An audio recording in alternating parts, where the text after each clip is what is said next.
Durante 15 años, mi trabajo fue ser brujo. Me dedicaba a conseguir acceso espiritual a la vida de la gente para poder destrozarla desde dentro. Y la forma más fácil, la puerta de entrada, era siempre una invitación.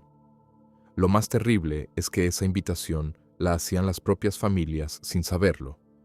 Creían que solo estaban decorando su casa. Esa estatua de Buda que tienes en el salón, esa que parece tan pacífica, no es un símbolo de paz, te lo aseguro. Es una puerta abierta de par en par para que entren cosas que no quieres en tu casa. Hoy voy a contarte lo que yo, y entidades mucho peores que yo, vemos realmente cuando miramos esos objetos. Voy a revelarte por qué esa figura es un peligro y que otras decoraciones comunes son invitaciones para la oscuridad.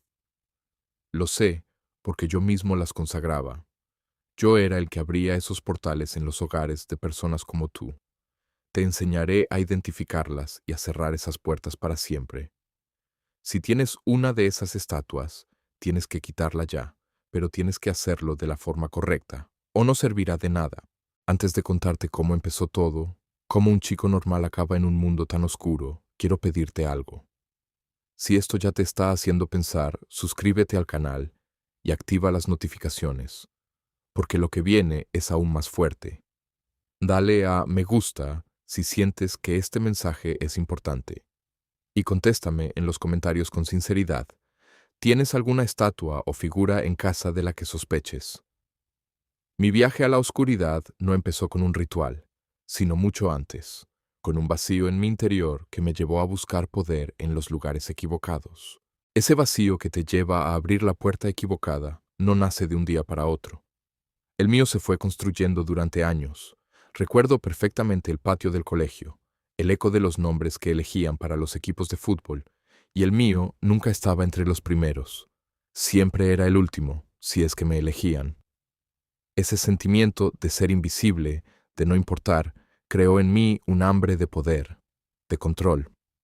Me refugié en la biblioteca, no en las novelas, sino en la sección de mitología. Me obsesioné con los dioses griegos, romanos, egipcios. Para mí no eran cuentos, eran seres con un poder que yo anhelaba desesperadamente. Esa curiosidad se convirtió en mi única meta. Empecé a devorar libros sobre paganismo y Wicca, pensando que eran caminos de autoayuda, de conexión con la naturaleza. Al principio me engañé a mí mismo creyendo que era algo positivo, algo que me daría las riendas de mi propia vida. Pero las páginas de esos libros escondían una verdad mucho más oscura.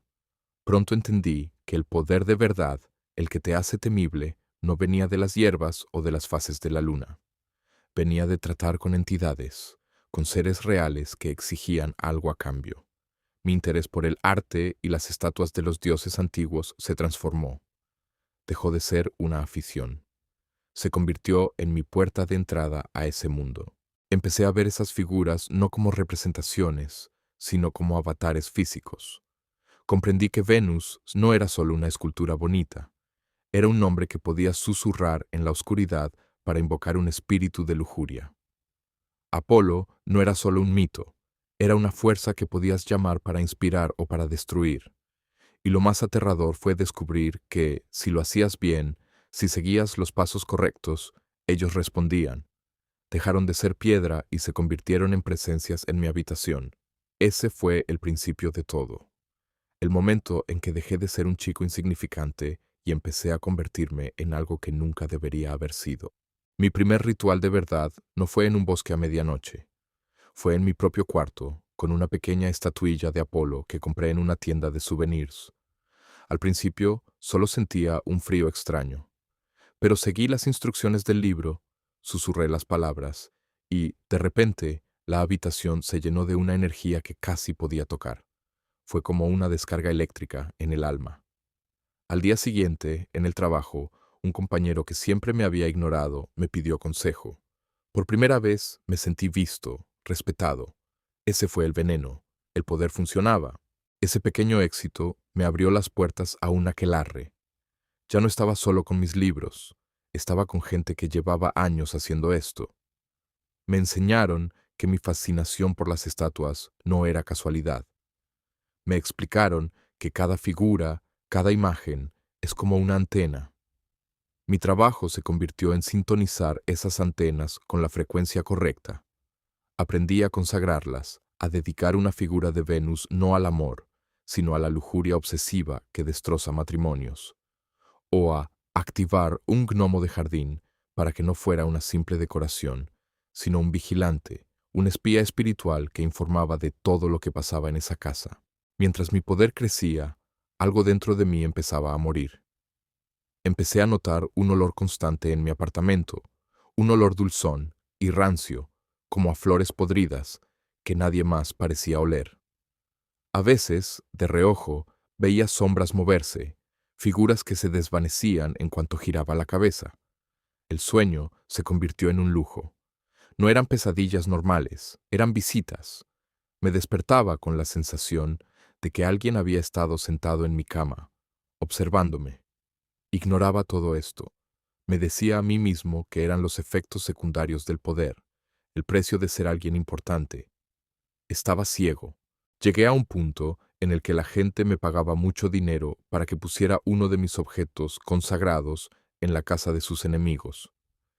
Me había convertido en un arma espiritual a sueldo. Tenía poder, respeto, dinero, todo lo que el chico invisible del patio del colegio siempre había soñado.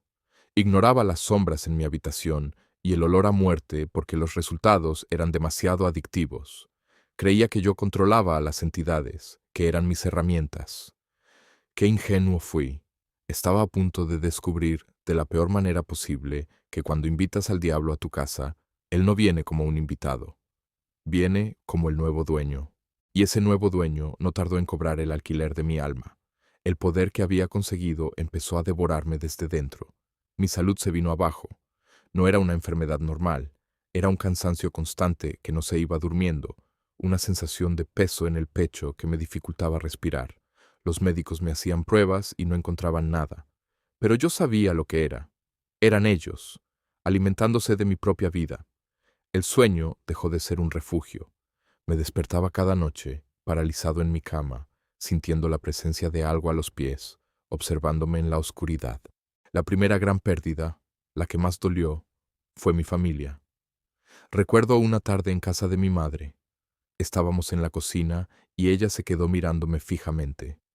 Dejó el plato que estaba secando y me dijo con la voz temblorosa: «Javier, tus ojos ya no son los tuyos.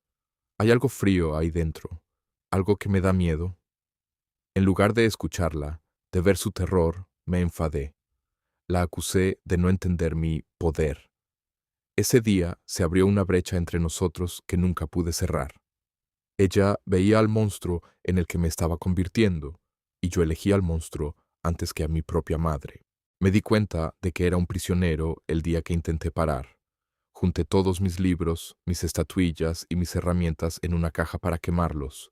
Pero esa noche, la represalia fue brutal. Los objetos de mi apartamento empezaron a moverse solos.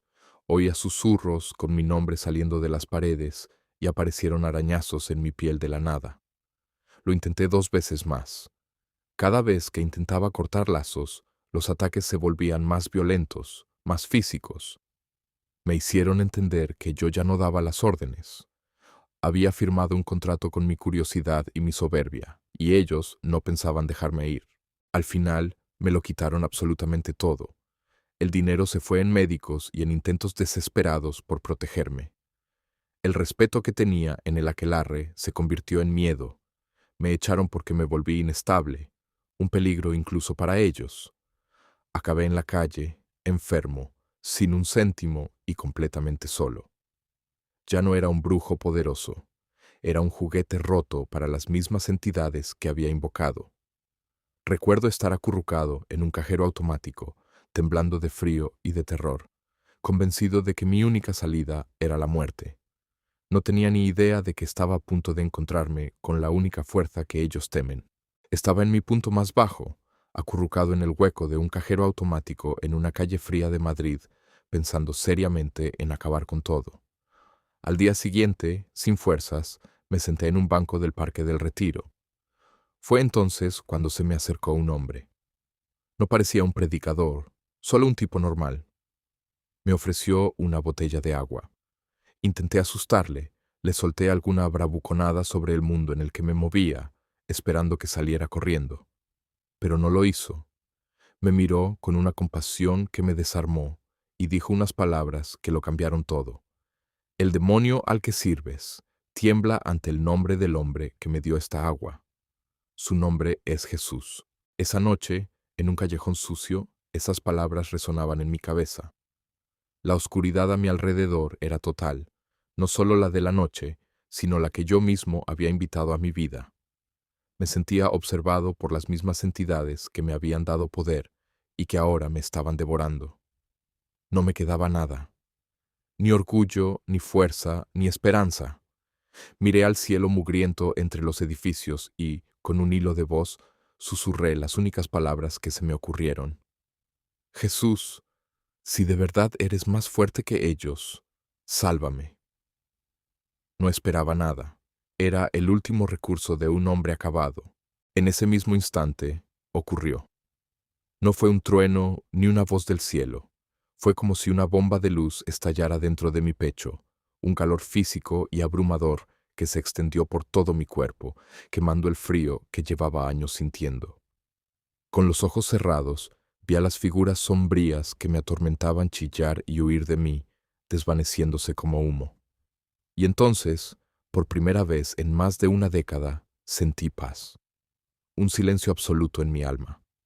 Caí de rodillas sobre el asfalto sucio, no por un ritual, sino porque mis piernas no podían sostenerme. Y lloré como un niño, liberando años de terror. Al día siguiente me desperté en ese mismo callejón, pero todo era diferente. El peso que siempre sentía sobre mis hombros había desaparecido. El aire olía a limpio. Podía respirar hondo. Lo primero que hice fue buscar una cabina telefónica. Con las manos temblando, marqué el número de mi madre. Hacía años que no hablábamos. Cuando contestó, su voz era cautelosa, asustada. «Mamá, soy yo, Javier», le dije. «Algo ha pasado. Creo que he encontrado a Dios». Hubo un largo silencio, y luego la oí sollozar al otro lado. «Lo sé, hijo», me dijo. «He estado rezando por este día durante 10 años». Esos primeros días fueron extraños. Tenía una paz que nunca había conocido, pero también sentía una vulnerabilidad total. Sabía que me había liberado, pero también sabía que la guerra no había terminado. Solo acababa de cambiar de bando. Había salido de la cárcel, pero ahora tenía que aprender a vivir en un mundo nuevo, un mundo donde el poder no venía de la oscuridad, sino de la luz. Si esta parte de mi historia te ha tocado de alguna manera, te pido que le des a me gusta. Y me gustaría mucho leer tu propia experiencia en los comentarios. ¿Alguna vez has sentido que solo un milagro podía sacarte del pozo? Una vez que Dios me liberó en ese callejón, empezó a abrirme los ojos a la verdad del mundo espiritual. Lo primero que me enseñó es el principio que está en Éxodo 24. Dios nos ordena no hacernos ídolos. ¿Por qué? Porque Él sabe que, en el plano espiritual, una imagen dedicada a una entidad se convierte en un punto de contacto, en una puerta de entrada legal. Es como si le dieras al enemigo una llave de tu casa. No importa si tú no crees en ello, ellos sí creen. Y usarán esa llave para entrar y destrozarlo todo desde dentro. Y las puertas más engañosas son las que parecen inofensivas. Esa estatua de Buda que compraste para tener paz, en el ocultismo la usamos para invocar una falsa paz, una apatía que te adormece espiritualmente y te impide buscar al Dios verdadero. Las estatuas de dioses griegos, como Venus o Apolo, se venden como arte. Pero no son personajes de ficción, son los nombres de antiguos principados. Una estatua de Venus en tu salón es un altar al espíritu de la lujuria. Estás invitando, literalmente, al demonio especialista en esa área a vivir contigo y con tu familia. Lo mismo pasa con las figuras monas, los gnomos, las hadas, los elfos. En la brujería no son cuentos de niños, representan a espíritus elementales, demonios territoriales. Ponerlos en tu jardín es una forma de adoración pagana a la naturaleza que invita a la discordia y la enfermedad.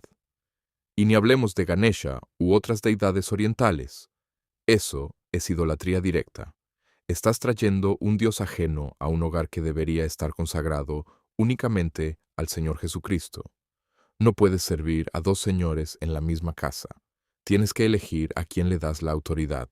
Pero el peligro no está solo en las estatuas, está en las joyas y los símbolos. El ojo de Horus, la mano de Hamsa, un pentagrama, no son simples dibujos, son símbolos de lealtad espiritual. Llevarlos es como ponerte una señal que dice, pertenezco a este bando. Te marca. Y los juegos inofensivos, como la tabla Ouija o las cartas del tarot, aunque las tengas guardadas en un armario, no están inactivas. Son objetos consagrados, diseñados con el único propósito de comunicarse con demonios. Siempre están escuchando, esperando a que alguien abra la puerta. Quizá pienses que exagero, que es solo un objeto. Recuerda la historia de Acán en la Biblia. Él cogió objetos prohibidos y los escondió en su tienda. Por el pecado secreto de un solo hombre, todo el pueblo de Israel fue derrotado en la batalla. Tu casa es tu tienda. Un solo objeto maldito, escondido en una estantería, puede afectar la paz, la salud y las finanzas de toda tu familia. El enemigo no necesita un ejército para entrar, solo necesita una invitación, un objeto que le dé derecho legal a estar ahí. Entonces, ¿cómo te deshaces de ellos? Esta es la parte más importante. No los vendas, no los regales. Hacer eso es simplemente pasarle la maldición a otra persona. Tienes que destruirlos físicamente. Mientras los rompes o los quemas, tienes que orar en voz alta, con autoridad. Di, renuncio a cualquier conexión con los espíritus asociados a este objeto. Declaro que mi casa y mi familia pertenecen a Jesucristo. Luego, tira los trozos fuera de tu propiedad. Tienes que salir de en medio de ellos y apartarte, como dice la palabra. Entender todo esto fue una revelación que me cambió la vida. Por fin comprendía por qué tantas familias sufrían sin saber la causa. Vi el mapa del enemigo con una claridad aterradora, pero una cosa es conocer la verdad en tu mente, y otra muy distinta es vivirla y defenderla. En cuanto empecé a limpiar mi propia vida y mi casa de todos estos objetos, el infierno se desató contra mí. El enemigo no renuncia a su territorio sin una pelea. Y la verdadera batalla, la más dura de mi vida, no había hecho más que empezar. Mi conversión no fue un billete de salida de la guerra, fue mi alistamiento en el bando correcto. Y la represalia fue inmediata y brutal. Los primeros meses fueron un infierno en la tierra. Los terrores nocturnos se multiplicaron, pero ya no eran solo sueños. Me despertaba con arañazos en el cuerpo y la sensación de manos invisibles apretándome el cuello. Un día, al llegar a casa, encontré un círculo de sal negra en mi puerta. Eran mis antiguos compañeros del aquelarre, realizando rituales para enfermarme o matarme. El miedo era tan real que casi podía saborearlo. Hubo noches en las que, acorralado por el pánico, la tentación de volver a lo que conocía era casi insoportable. Sabía cómo defenderme con sus armas, cómo devolver el golpe con un contraataque oscuro. Pero el hombre de la iglesia, Marcos, me enseñó a luchar de una forma nueva. Me enseñó a clamar la sangre de Jesús en voz alta sobre mi apartamento, a ayunar para fortalecer mi espíritu y a usar la Biblia no como un libro, sino como una espada. El Salmo 91 se convirtió en mi refugio. Repetía sus palabras hasta que el temblor de mi cuerpo se calmaba. Recuerdo una noche en concreto, unas 3 semanas después de mi conversión. El aire en mi cuarto se volvió tan pesado que no podía respirar. Sentí la misma presencia que solía invocar, pero ahora venía a por mí. En un momento de pura desesperación, busqué uno de mis viejos libros, pensando que un pequeño hechizo de protección no haría daño. Pero antes de abrirlo, algo me detuvo. Llorando, llamé a Marcos a las 3 de la madrugada. Su oración por teléfono fue como un escudo. Oímos juntos un golpe violento contra la pared y de repente la opresión se fue. No fue una victoria de un solo día. Fueron casi 2 años de lucha constante para que las noches volvieran a ser silenciosas y la paz durara más que el miedo. Hubo recaídas en la duda, momentos en los que pensé que no lo lograría. Pero cada vez que me aferraba a Dios, Él me demostraba que su poder era real e infinitamente superior. Aprendí que la libertad se recibe en un instante, pero hay que defenderla cada día. Esa batalla forjó en mí una fe que ya no se basaba en lo que sentía, sino en aquel que ya había vencido. Esa guerra forjó en mí una fe inquebrantable, pero la verdadera transformación vino después, en el silencio. Antes de Cristo, yo creía tener poder, pero vivía en un estado de miedo constante, sin poder dormir una noche en paz. Hoy no tengo ningún poder propio, pero tengo una paz que el mundo no puede dar ni quitar. El terror paralizante ha sido sustituido por una confianza profunda en que el Rey del universo está a mi lado. He pasado de ser un esclavo de la oscuridad que daba órdenes a otros, a ser un hijo libre que sirve al Rey de la luz. La mayor evidencia de este cambio es mi madre, la misma mujer que una vez me miró con pavor y me dijo que mis ojos ya no eran los míos. Ahora me abraza y llora de alegría diciendo, por fin he recuperado a mi hijo. Reconstruir esa confianza nos costó años. No fue un milagro de un día para otro. Fue un largo camino de demostrarle, con cada acción, que el hombre que la aterrorizaba había muerto en aquel callejón. Su perdón fue una sanidad más profunda y real que la de mi propio cuerpo. Mi propósito en la vida también dio un giro de 180 grados. El conocimiento que antes usaba como un arma para destruir hogares, ahora es una herramienta que Dios utiliza para liberar a los cautivos. Pero no te voy a engañar, las cicatrices siguen aquí. Hay días en los que el recuerdo del daño que causé pesa sobre mí. La tentación del orgullo, de querer volver a tener el control, a veces intenta susurrar. La gran diferencia es que ahora sé a quién clamar para que esa voz se calle. La lucha no ha terminado, pero ahora peleo en el bando que ya ha ganado. Entonces, ¿quién soy hoy? Soy un hombre que cambió el poder por la paz, la soledad por la familia y la destrucción por un propósito. Mi vida no es perfecta. Sigo siendo un hombre con muchas grietas, pero ahora estoy en las manos del único alfarero que puede usar los pedazos rotos para crear algo nuevo. He visto lo que hay detrás del velo, he servido en el bando perdedor y he sido rescatado por pura gracia. Y es precisamente por esto, por lo que he vivido y por la libertad que ahora tengo, que siento la urgencia de darte este mensaje final. Y es por todo esto, por lo que he vivido, que siento la urgencia de decirte esto directamente. Mira a tu alrededor, en tu propia casa, esa sensación de pesadez que no se va, esas discusiones que surgen de la nada, esa enfermedad que los médicos no pueden explicar. Yo sé lo que puede ser. Fui yo quien ponía esas semillas de destrucción. El enemigo no necesita un gran altar. Le basta con una pequeña estatua inofensiva en un rincón, una invitación silenciosa que le da derecho legal para atormentar a tu familia. Pero así como yo fui rescatado, tú puedes reclamar tu hogar hoy mismo. La misma autoridad que me liberó en ese callejón está a tu disposición ahora.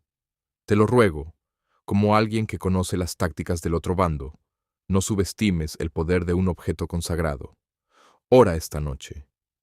Pídele al Espíritu Santo que te muestre cada objeto que no le agrada. No lo dudes, no lo racionalices. Él te lo revelará. Mi transformación empezó con una simple oración en la oscuridad.